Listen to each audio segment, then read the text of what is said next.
মৃত্যু আপনার আমার যে কোনো মুহূর্তে এসে যাবে। মৃত্যু আপনাকে আমাকে যে কোনো সময় পাকড়াও করবে, বন্দি করবে। কেউ আমরা বাঁচতে পারবো? আরো জোরে বলেন, বাঁচতে পারবো না।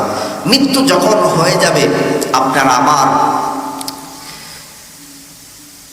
কয়েকটা ঘন্টা পর দেখা যাবে আপনাকে আমাকে মাটির মধ্যে রেখে আসা হয়ে যাবে, কবরের মধ্যে রেখে আসা হয়ে যাবে। কিন্তু এই যে কবরের মধ্যে আমার ভাইরা আপনাকে আমাকে রেখে আসবে আল্লাহ সুবহানাহু ওয়া তাআলার বান্দারা, বান্দিরা, আপনার আমার সন্তানেরা, আপনার আমার ভাই ব্রাদার, আত্মীয় স্বজন সবাই রেখে চলে আসবে। বলেন তো শুনি, এই যে কবরের মধ্যে আপনাকে আমাকে রেখে আসবে, একটা বার কি কেউ আপনাকে আমাকে ওই কবরে কি অবস্থায় আছে কেউ কি খোঁজ নিতে যাবে? আরো জোরে বলেন ভাই। কিন্তু শোনার পরেও পায়ে হেঁটে যে মসজিদে যাব, এই শক্তিটা আমি পাচ্ছি কেন?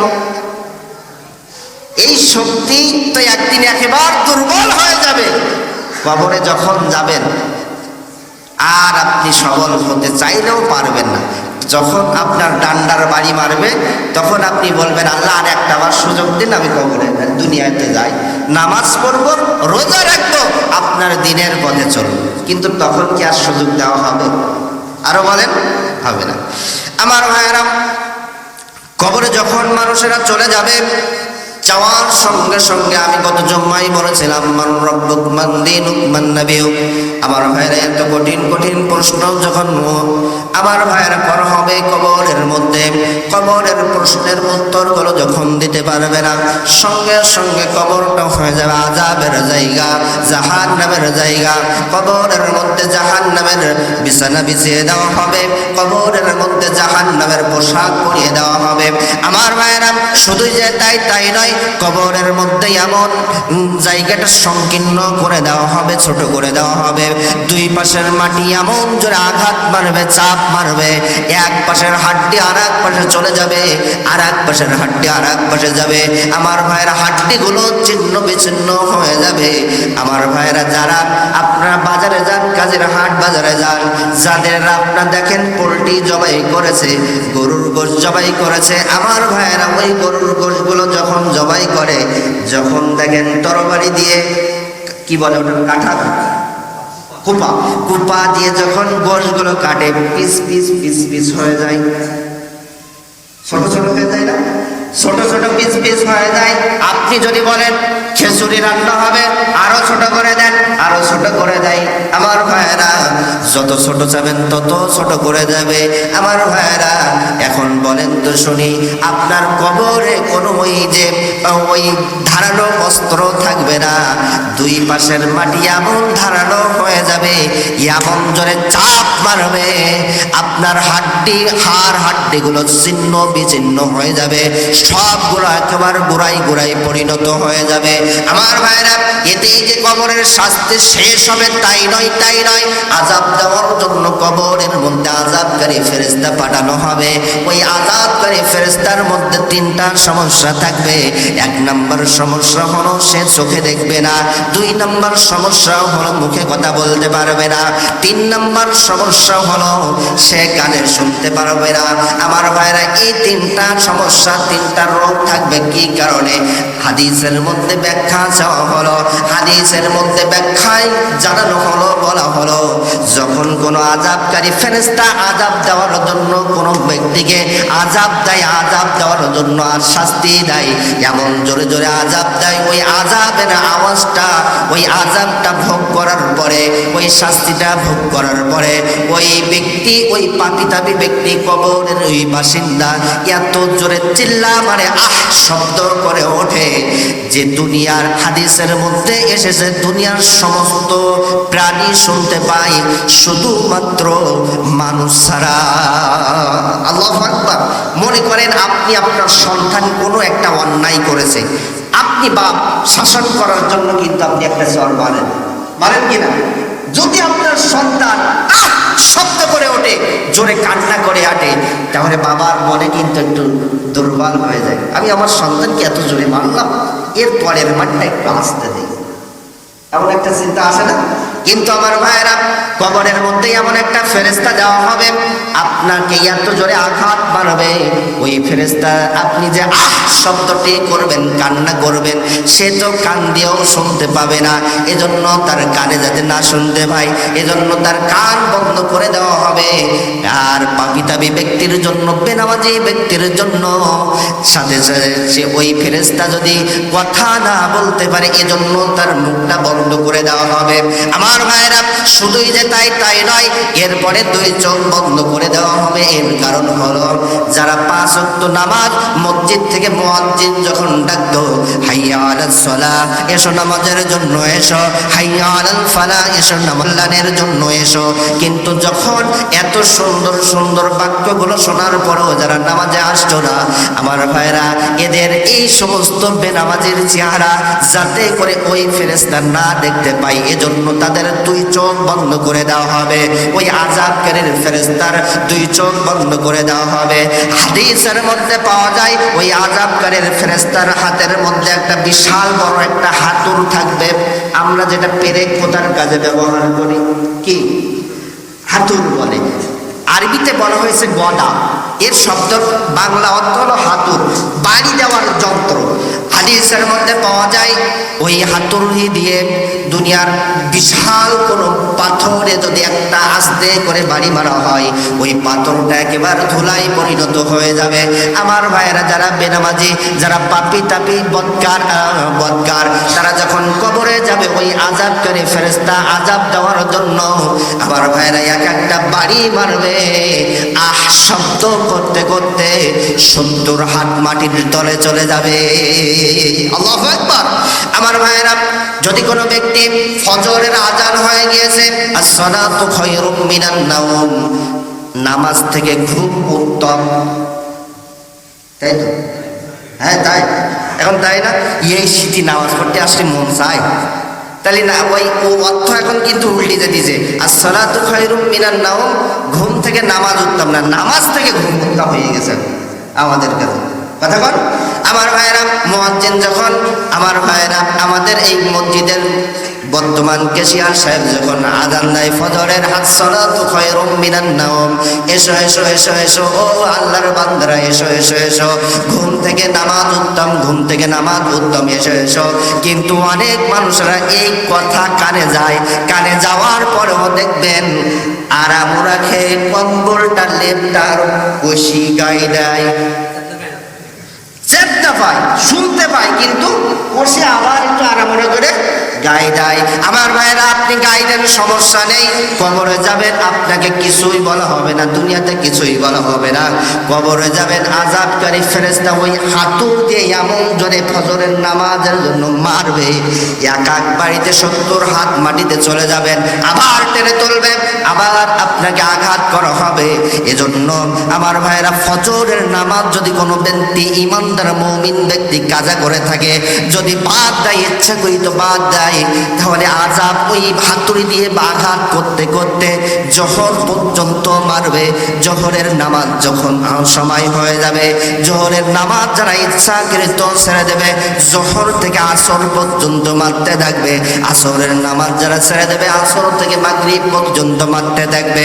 মাগরিবের নামাজ যারা ছেড়ে দেবে, মাগরিব থেকে ঈশা পর্যন্ত মারতে থাকবে। ঈশার নামাজ যারা ইচ্ছাকৃত ঠান্ডা পানি দিয়ে উজু করতে যাদের সমস্যা মনে করে নামাজে আসেন না, শুনে নেন ঈশার নামাজের জন্য ঈশা থেকে ফজর পর্যন্ত মারতে থাকবে। এই মারা, এই হাতুড়ির আঘাত যদি আপনি সহ্য করতে পারেন, দুনিয়াতে আপনার নামাজের দরকার নাই। আর যদি আপনি এই হাতুড়ির আঘাত যদি আপনি সহ্য না করতে পারেন, দয়া করে মায়া করে আপনার পায়ে ধরে বলি, ও বন্ধুগণ, নামাজ আপনি ছাড়া যাবে না। কথা বল, নামাজ ছাড়া যাবে? আপনি যদি সহ্য করতে পারেন হাতুড়ির বাড়ি, আপনি নামাজ ছাড়েন। আর যদি না পারেন, দয়া করে আপনার পায়ে হাত দিয়ে আমি বলি, আসেন।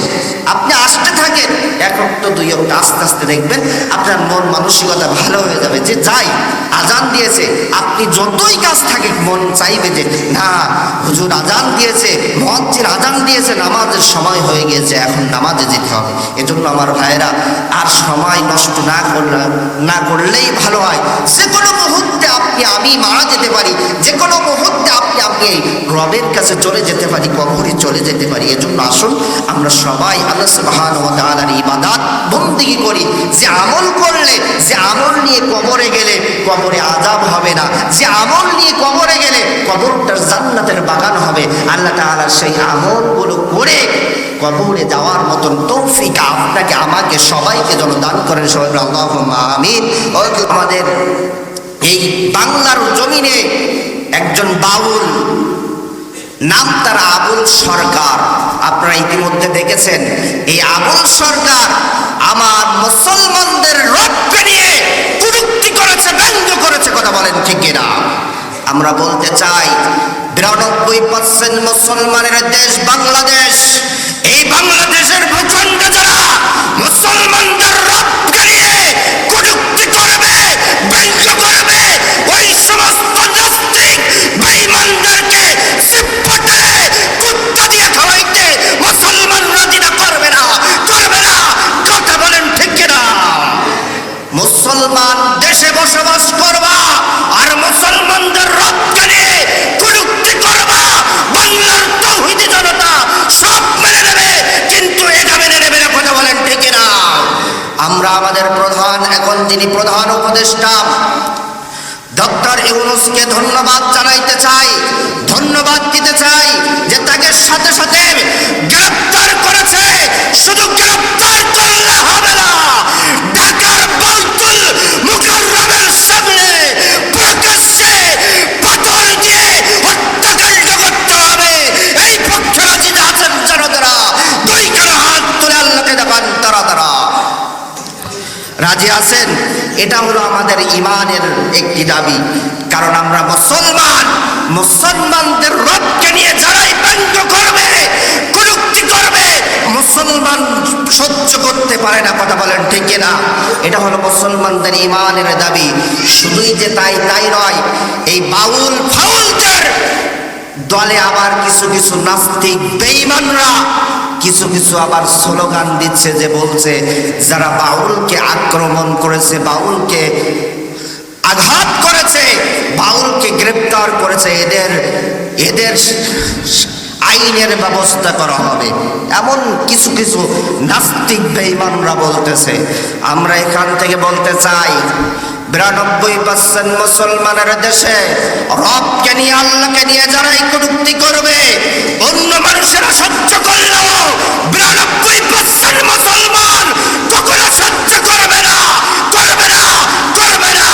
আমরা চাই ওই আবুল সরকারকে যদি তওবা করে ফিরে না আসে, দৃষ্টান্তমূলক ফাঁসি দিয়ে বাংলার নাস্তিকদেরকে ভয় ধরিয়ে দিতে হবে অন্তরের মধ্যে। কথা বলেন ঠিক কিনা? এজন্য আমার ভাইরা, যে রব আপনাকে আমাকে এই সুন্দর নিয়ামত দিলেন, এই সুন্দর একটি বডি দিলেন, যে রব আপনাকে আমাকে প্রতিটা সেকেন্ডে অক্সিজেন দিচ্ছেন, সেই রবের প্রশংসা করার দরকার আছে না নাই? আরো জোরে বলেন, আছে। এই কারণে আমরা যারা আমাদের রবের বিরুদ্ধে অবস্থান করবে, আমরা তখন তাদের দল দেখব না, মত দেখব না। আমাদের ইমানের জায়গায় আমরা সবাই অটল থাকব। কারণ আমরা আল্লাহ এবং রাসূলের বিরুদ্ধে যারাই অবস্থান করবে, তাদের পক্ষে আমরা কখনো নিতে পারি না। আমার ভাইরা, যে কথা বলতেছিলাম, আল্লাহ তাআলা বললেন, যদি কোনো ইমানদার মুমিন ব্যক্তি, মুত্তাকি ব্যক্তি আল্লাহ সুবহানাহু ওয়া তাআলার নিয়ামত পাওয়ার পর শুকরিয়া আদায় করতে পারে, গুণকীর্তন করতে পারে, তাহলে ওই সমস্ত বান্দাবান্দির নিয়ামতটা যিনি বৃদ্ধি করে দিবেন। গলার আওয়াজটা আরো একটা বার বড় করে বলেন তো, তিনি কে? আল্লাহ সুবহানাহু ওয়া তাআলা। প্রমাণ নিয়ে যান। আমার ভাইরা, পৃথিবীতে অসংখ্য নবী আলাইহিস সালাতু ওয়াস সালাম পৃথিবীকে আল্লাহ তাআলা প্রেরণ করেছিলেন, পাঠিয়েছিলেন। তাদের মধ্যে একজন ছিলেন হলো মূসা আলাইহিস সালাতু ওয়াস সালাম। এই মূসা আলাইহিস সালাতু ওয়াস সালাম কোনো একদিন আল্লাহ সুবহানাহু ওয়া তাআলার সাথে দিদার করার জন্য, সাক্ষাৎ করার জন্য তিনি রওনা হলেন। আমার ভাইরা, ঠিক এমন সময় প্রতিমধ্যে একদল হাঁসের সাথে দেখা হয়ে গেল। ওই হাঁসগুলো তাকে ডাক দিয়ে বলতে লাগলো, ও মূসা আলাইহিস সালাতু ওয়াস সালাম, তুমি তো আল্লাহ সুবহানাহু ওয়া তাআলার কাছে যাচ্ছ, আল্লাহ তাআলার কাছে শুনে আসবেন আল্লাহ সুবহানাহু ওয়া তাআলা এই পৃথিবীতে কবে বৃষ্টি নাজিল করবেন। সুবহানাল্লাহ। আমার ভাইরা বলেন তো শুনি, বৃষ্টি দেওয়ার মালিককে? আরো জোরে বলেন। কিন্তু আমাদের সমাজের মধ্যে একটা বদ অভ্যাস আছে, খারাপ অভ্যাস আছে। যদি বৃষ্টি না হয়, ঠিক ওই সময় কিছু কিছু মানুষ আগে অনেক করতো, এখন অনেকটা করে না, বাচ্চাদের দিয়ে বা নিজেরা কাদামাটি করত। কাদামাটি করলে তারা বলে যে এই কাদামাটি করলে বৃষ্টি হবে। এখন ভাইরা বলেন তো শুনি, ওই কাদামাটির উপর বিশ্বাসটা চলে গেল না? আল্লাহর পরে বিশ্বাসটা আছে? কাদামাটির উপর চলে গেল না? এটা সম্পূর্ণ শিরিক। এজন্য আমার ভাইয়েরা, আমরা শিরিক করতে পারি না, কারণ সব সময় বিশ্বাস অটুট রাখতে হবে কার উপর? আল্লাহ তাআলা। আমার ভাইয়েরা, মূসা আলাইহিস সালাতু ওয়াস সালামকে ডাক দিয়ে বললেন, ও মূসা পয়গম্বর, তুমি তো আল্লাহ তাআলার সাথে সাক্ষাৎ করতে যাচ্ছ, দেখা করতে যাচ্ছ, আমাদের একটা আকুল আবেদন আল্লাহ তাআলার কাছে শুনে আসবে। আল্লাহ সুবহানাহু ওয়া তাআলা এই পৃথিবীতে কবে বৃষ্টি নাজিল করবে? কারণ আমরা তো হাঁস বৃষ্টি ছাড়া, পানি ছাড়া তো চলতে পারি না, পানি ছাড়া তো চলাফেরা করতে পারি না, আমাদের খুব কষ্ট হচ্ছে। কারণ জমিনগুলো ফেটে চূর্ণ বিচ্ছিন্ন হয়ে গিয়েছে, সব ছিন্ন বিচ্ছিন্ন হয়ে গিয়েছে। এজন্য আল্লাহ তাআলা কবে বৃষ্টি দেবে, কবে পানি দেবে, একটু শুনে আসবে। মূসা আলাইহিস সালাতু ওয়াস সালাম চলে গেলেন রবের কাছে। রবের সাথে দেখা হয়ে গেল, রবের সাথে সব সাক্ষাৎ হয়ে গেল। ফিরে যখন আসবেন, ঠিক এমন সময় আল্লাহ সুবহানাহু ওয়া তাআলা ডাক দিয়ে বললেন, ও মূসা, তোমাকে আমার কাছে একদল হাঁস কি না একটা জিজ্ঞাসা করতে বলেছিল, তুমি কি ভুলে গিয়েছো? মূসা আলাইহিস সালাতু ওয়াস সালাম ডাক দিয়ে বললেন, ও আল্লাহ, আমি ভুলে গিয়েছিলাম, একদল হাঁস আমাকে কাছে প্রশ্ন করতে বলেছে। আমার রব, রব্বে কারীম আল্লাহ, তুমি এই পৃথিবীতে কবে বৃষ্টি নাজিল করবা, এটা জিজ্ঞাসা করতে বলেছিল। রব্বে কারীম আল্লাহ সুবহানাহু ওয়া তাআলা সঙ্গে সঙ্গে বললেন, ও মূসা, যাও যাও যাও যাও যাও, ওই হাঁসগুলো গিয়ে বলে দিবা, আমি এখান থেকে 500 বছর পর এই পৃথিবীতে বৃষ্টি নাজিল করব। বলি না আল্লাহু আকবার। কত বছর? আরো জোরে বলেন। 500 বছর। আমার ভাইয়েরা, এ কথা যখন বললেন, মূসা আলাইহিস সালাতু ওয়াস সালাম এই সংবাদটি নিয়ে যখন আসতেছিলেন, প্রতিমধ্যে আবার তার সাথে ওই হাঁসগুলোর দেখা হয়ে গেল।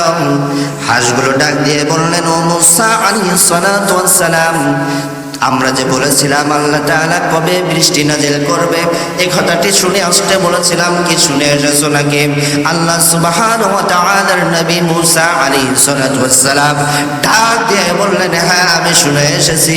আল্লাহ সুবহানাহু ওয়া তাআলা বলেছে, এখান থেকে 500 বছর পর আল্লাহ তাআলা গোটা পৃথিবীতে বৃষ্টি নাজিল করবে। আল্লাহু আকবার। আমার ভাইয়েরা, এ সংবাদ যখন হাঁসগুলো শুনলেন, সঙ্গে সঙ্গে ওই হাঁসগুলোর শুকরিয়া আদায় করলেন, বললেন আলহামদুলিল্লাহ। আরো জোরে বলেন আলহামদুলিল্লাহ। আমার ভাইয়েরা, বলেন তো শুনি, এই সংবাদটা হাঁসের জন্য সুখের সংবাদ না দুঃখের সংবাদ? হ্যাঁ, যেহেতু মাটিগুলো ফেরে গিয়েছে, কোনো নদী তার নালাতে, খাল বিলে কোনো জায়গায় পানি নেই, তারপরেও আল্লাহ তাআলা বললেন এখান থেকে আরো 500 বছর পরে বৃষ্টি হবে। এটা অবশ্যই হাঁসের জন্য দুঃখের সংবাদ। কারণ পানি ছাড়া তো হাঁস চলাফেরা করতে পারে না, কোনো জায়গায় পানি নেই, মরুভূমিতে পানি নেই, নদীতে পানি নেই, সব খা খা খা খা করতেছে, সব ফেটে চূর্ণ বিচ্ছিন্ন হয়ে গিয়েছে। আমার ভাইয়েরা, মূসা আলাইহিস সালাতু ওয়াস সালাম অবাক হয়ে গেলেন, আশ্চর্য হয়ে গেলেন, অবাক হয়ে গেলেন। যে এটা তো এই সংবাদটি তো হাসের জন্য সুখের সংবাদ নাই, দুঃখের সংবাদ। তারপরেও কি কারণে তারা শুকরিয়া আদায় করলো জানতে মন চাই। সঙ্গে সঙ্গে মূসা আলাইহিস সালাতু ওয়াস সালাম ডাক দিয়ে বললেন, ও হাজেরা তোমরা বলো এটা তো তোমাদের জন্য সুখের সংবাদ না, সুখের সংবাদ না, এটা হলো তোমাদের জন্য দুঃখের সংবাদ। এখান থেকে 500 বছর পরে বৃষ্টি হবে, অর্থাৎ এই 500 বছর তোমরা বৃষ্টি ছাড়া, পানি ছাড়া তোমরা কিভাবে চলবে? এই কষ্টের মধ্যে দিন পার করবে, তারপরেও তোমরা কি কারণে শুকরিয়া আদায় করলে বলো? সঙ্গে সঙ্গে হাঁসগুলো জবান ছেড়ে বলতে লাগলো, ওগো নবীজি, ওগো পয়গম্বর মূসা, শুনে নাও, জেনে নাও, আল্লাহ তাআলা তো বলেছেন এখান থেকে 500 বছর পরে বৃষ্টি দিবে, কিন্তু আল্লাহ তো চাইলে পারতেন বৃষ্টি নাও দিতে। তারপরেও যেহেতু 500 বছর পরে বৃষ্টি দেবে বলেছে, ওই বৃষ্টির পানি হয়তো আমরা পাবো না, কিন্তু আমাদের সন্তান, আমাদের আহাল বর্গরাতে পাবে। সুবহানাল্লাহ।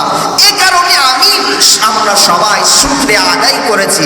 আমার ভাইরা, এই হাসের জবানবন্দি যখন মূসা আলাইহিস সালাতু ওয়াস সালাম শুনলেন, সঙ্গে সঙ্গে মুহূর্তের মধ্যে, 40 সেকেন্ডের মধ্যে, অল্প কয়েক সেকেন্ডের মধ্যে আল্লাহ সুবহানাহু ওয়া তাআলা গোটা পৃথিবীতে, গোটা ওই যে মূসা আলাইহিস সালাতু ওয়াস সালামের শহরের মধ্যে ঝুমঝুম ঝুমঝুম করে বৃষ্টি নাজিল করে দিলেন। আরো জোরে বলেন সুবহানাল্লাহ। দেখেন, 500 বছর পরে দিতে চেয়েছিল, তারপরেও শুকরিয়া আদায় করলেন, হাঁসগুলোর উপর খুশি হয়ে গেলেন। এই কারণে আমার ভাইয়েরা, সমস্ত অবস্থায় যদি আমরা আল্লাহ সুবহানাহু ওয়া তাআলার শুকরিয়া করতে পারি, গুণকীর্তন করতে পারি, তাহলে যিনি আপনার আমার উপর খুশি হবেন, কণ্ঠটাকে আরো উচ্চ কণ্ঠে বলি তো তিনি কে? আরো জোরে বলেন, আল্লাহ সুবহানাহু ওয়া তাআলা।